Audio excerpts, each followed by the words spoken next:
दारू मुर्गा पैसा से लोग बहक जाते हैं। आज 78 वर्ष आज़ादी की हुई, लेकिन देखिए गरीबी वही है, शिक्षा वही है। महिला अगर मजबूत रहेगी तो ऑटोमेटिक पुरुष उस घर के मजबूत रहेंगे। और जितनी बातें हम बताए हैं ये हमारे घोषणा पत्र में भी है, क्योंकि ब्लॉक की स्थिति इतनी ख़राब है। मेरे साथ जो हुआ हमें याद है, एक साइन करवाने के लिए हमसे 40,000 रुपया मांगा गया था। अपने गिरिडीह जिले में लगभग हजारों बेटियों की शादी में हम मदद किए। पार्ले जी का जो बिस्किट होता है उसका भी दाम पब्लिक को नहीं मिल रहा है कि दारू मुर्गा पैसा पे ना बटे, क्योंकि आज जो आपको दारू पिला रहा है उसके दहलीज पे अगर आप जाएंगे तो भगा देगा। पिछले 5 साल आप छोड़ दीजिए, गिरिडीह की स्थिति इतनी खराब है कि इस 1-2 महीने में इतनी घटनाएं इस बार हुई है।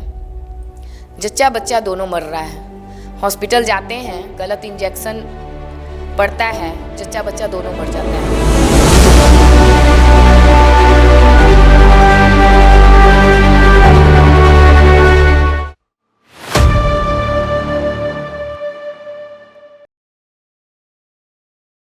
नमस्कार, मेरा नाम है भूमि शर्मा और आप देख रहे हैं समृद्ध झारखंड। समृद्ध झारखंड के चुनावी एक्सप्रेस में हम आ पहुंचे हैं गिरिडीह विधानसभा में एक प्रत्याशी के पास, जो कि जागरूक जनता पार्टी से खड़ी हुई हैं, जिनका नाम है अनीशा सिन्हा। आपको बता दें कि अनीशा सिन्हा पहली बार चुनावी दल यहाँ मौजूद आ रही हैं और इस गिरिडीह जनता के लिए क्या क्या काम करेंगी, इन सब चीज़ों पे हम बात करेंगे। इस बार चुनावी मुद्दे क्या होंगे इनके लिए, इन सब चीज़ों पे चर्चा करेंगे। हमारे साथ मौजूद है अनीशा सिन्हा और उनकी सहयोगी। आप दोनों का बहुत बहुत स्वागत है। धन्यवाद। सबसे पहले आपके चैनल को बहुत बहुत शुक्रिया। हमारी गिरिडीह की जनता को, हमारे परिवार को मेरा प्रणाम, जोहार, आदाब। मेरा नाम अनीशा सिन्हा है, जागरूक जनता पार्टी की गिरिडीह विधानसभा की प्रत्याशी है। मैम, जैसे कि हमें पता है कि आप एक समाज सेवी भी रह चुकी हैं पिछले 15 सालों से, तो आपको क्या लगता है कि मतलब ऐसा कौन सा कार्य था जो समाज सेवी रहते हुए पूरा नहीं हुआ और शायद इलेक्शन में आने के बाद पूरा हो जाए? जी, समाज सेवा के रूप में हम 15 साल से लगातार काम कर रहे हैं और सारा काम हम कर चुके हैं। आने वाले दिनों में जितने भी मुद्दे हैं, खास मुद्दा यहाँ पे शिक्षा, रोजगार, स्वास्थ्य, ये सब को लेकर के ज़्यादा मुद्दा बन रहा है, क्योंकि सरकारी जो योजनाएँ होती हैं, सड़क, पानी, बिजली, नाला, ये सब तो आम चर्चाएं हो चुकी है पहले, क्योंकि ये सरकारी योजना है, सरकारी फंड भी आता है, लेकिन अभी भी इस लाभ से जो लोग हैं वंचित हैं। रही बात, कुछ हटके हम काम किए हैं 15 वर्षों से। बेटियों की शादी में मदद करना, घर बना कर देना, बच्चों की शिक्षा पे रोजगार देना, महिलाओं को सशक्त करना, ये हमारा प्रमुख मुद्दा है, जो कि हम 15 वर्ष से लगातार करते आए हैं। अपने गिरिडीह जिले में लगभग हजारों बेटियों की शादी में हम मदद किए। 2 आवास भी बना कर दिए। सरकारी आवास सभी लोग जान रहे हैं, अबू आवास हो गया, पीएम आवास हो गया, लेकिन हम एक समाज सेवा करते हुए 2 आवास बना कर दिए अपने गिरिडीह जिले में। कई आवास जो है हमारा इलेक्शन के बाद बनना चालू होगा। शिक्षा के तौर पे हम बच्चों को पढ़ाने के लिए 350 कोचिंग सेंटर हमारा निःशुल्क चल रहा है, जिसमें एक कोचिंग सेंटर में 90 बच्चे पढ़ रहे हैं। वहाँ की जो महिला पढ़ा रही है, टीचर हैं, उनको मानदेय भी दिया जा रहा है। समझ लिए तो 350 महिलाओं को हम रोज़गार भी दिए, और अदर जो हम रोज़गार महिलाओं को दे रहे हैं, घर पे बैठ के काम करेंगी, वो भी हमारा महिला सशक्त करने के कागार पे हम चले जा रहे हैं। और आगे हम चाहते हैं कि महिला को सशक्त करें।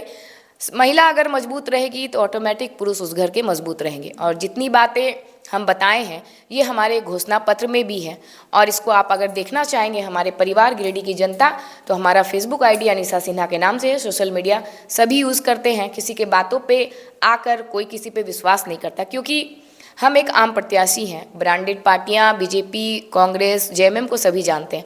हम एक आम प्रत्याशी हैं, अनीशा सिन्हा, जागरूक जनता पार्टी से। तो हमारा आप फेसबुक आईडी देखेंगे तो उसमें हमारा 15 साल का मेहनत आपको नज़र आएगा।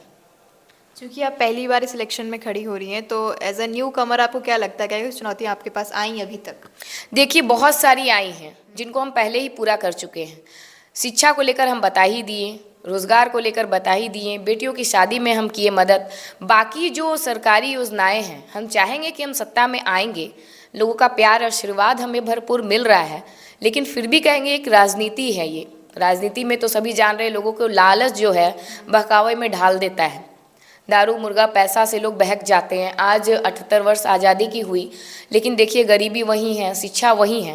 पहले हम लोग बैग में स्लेट लेके जाते थे, अब बच्चे प्लेट लेके जाते हैं। तो ये सब बच्चों को पढ़ाना नहीं है, सिर्फ उनको एक आदत सा डाल दिए खाने का। खाना जरूरी है, मानते हैं, लेकिन शिक्षित करना भी उतना ही जरूरी है। आज बच्चे को आप शिक्षित नहीं करेंगे तो कल दिन उनको रोजगार नहीं मिलेगा। कल दिन हम लोग के परिवार आज जैसे बाहर पलायन है, कल हमारे बच्चों को बाहर जाना पड़ेगा। इस चीज़ को हम रोकना चाहते हैं, जो पहले से हम काफ़ी कर चुके हैं। आएंगे विधायक बन के, लोगों का आशीर्वाद मिलेगा तो जितनी प्रॉब्लम्स हैं हमारी जनता को, मुझे पैसे की आवश्यकता नहीं है। हम अपने 15 साल में बहुत मेहनत करके, हम स्ट्रगल अपना करके हम उस मुकाम तक पहुंच चुके हैं। अब हम अपने परिवार को मजबूत बनाने के लिए इस गिरिडीह जिले में आ रहे हैं। हम चाहते हैं कि हमारा गिरिडीह का परिवार हमसे भी ज़्यादा मजबूत हो।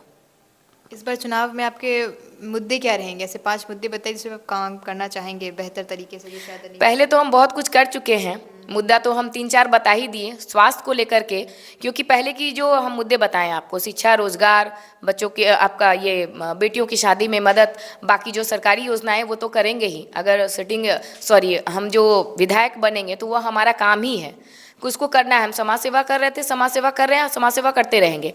लेकिन जब हम बनेंगे विधायक तो वो मेरा जो भी मेरे पास आएगा सरकारी योजनाएं को लेकर के, कि यहाँ सड़क, नल, पानी, जल, जो भी है, बिजली, ये सब तो सारा करेंगे।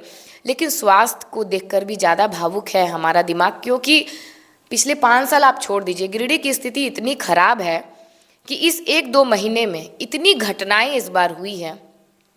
जच्चा बच्चा दोनों मर रहा है, हॉस्पिटल जाते हैं, गलत इंजेक्शन पड़ता है, जच्चा बच्चा दोनों मर जाता है। तो जिसका परिवार गया उसको कितना दुखी का महसूस होता है। 5 साल छोड़ दीजिए, 1 महीने की 2 महीने की बात है, 4 से 5 घटनाएं देखने को मिली। तो हम कहते हैं हॉस्पिटल आप अपने ज़िले में 2 ही रखिए, लेकिन सारा प्रबंध वहाँ होना चाहिए।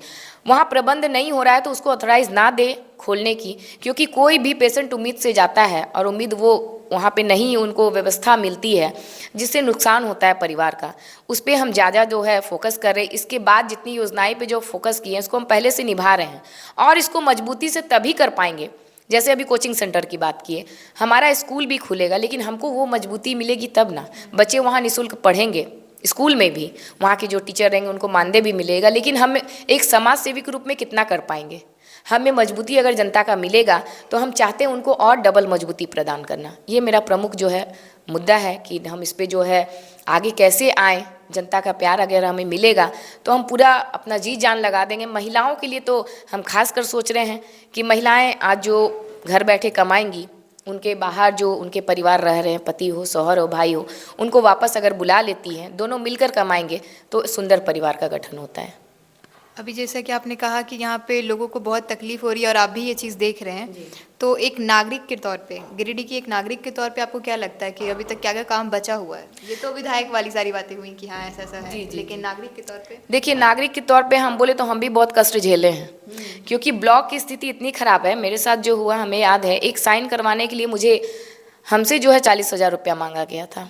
लेकिन हम इतने एक्टिव थे कि हम 1 महीना तो अपना चप्पल घिसे, लेकिन 1 रुपया नहीं दिए। तो हर लोग इतने एक्टिव नहीं हैं।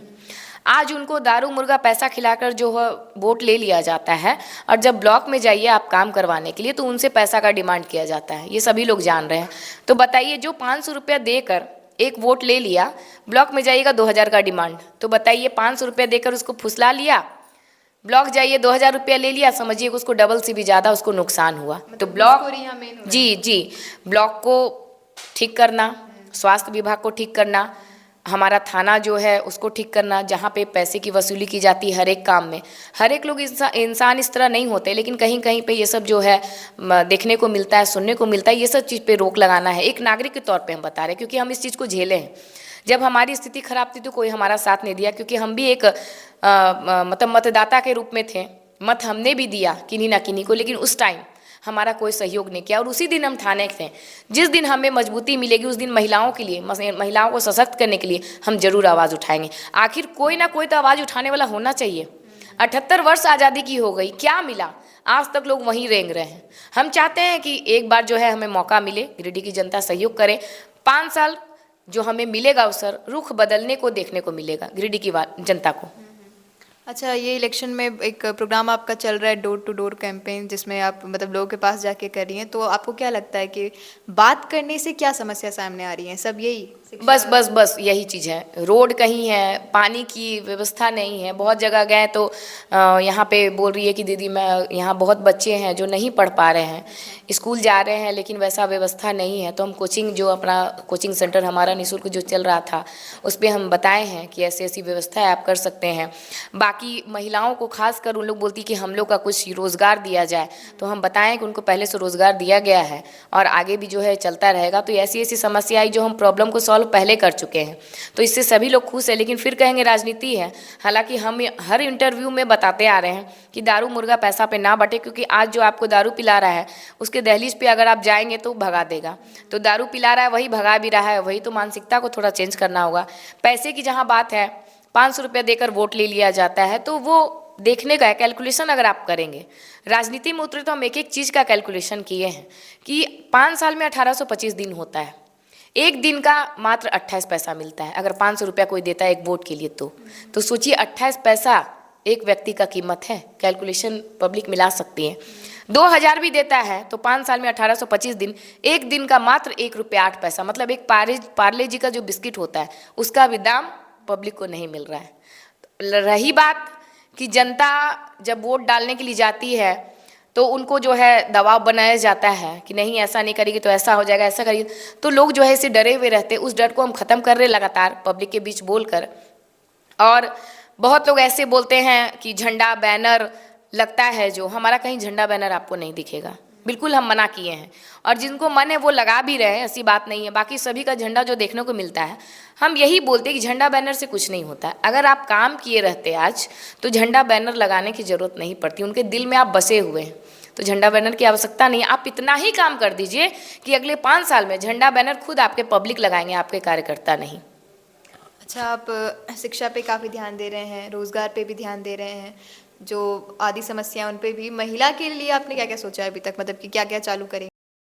देखिए, महिलाएं के लिए खासकर रोजगार हम अब दिए हैं। महिलाओं को और क्या चाहिए कि घर बैठे दहलीज के अंदर कोई काम दे रहा है, क्योंकि बहुत सारी महिलाएं कैसा मतलब रोज़गार दे रहे हैं? रोजगार है कि घर के अंदर कुछ पैकेटिंग का काम है, आप उसको पैकेट बनाएं। अच्छा, मटेरियल कोई किसी को देना नहीं है, हमारा मटेरियल ही जाएगा। सिर्फ 2 घंटा आप वर्क करेंगे तो उनको मानदेय दिया जाएगा। ये भी वादा हमने किया है कि समाज सेवा के रूप में आपको जो मिल रहा था, और आगे जो है हमारी जीत होगी तो अपना हम खुद विचार किए तो उससे 2 गुना 3 गुना भी सैलरी उसको किया जाएगा।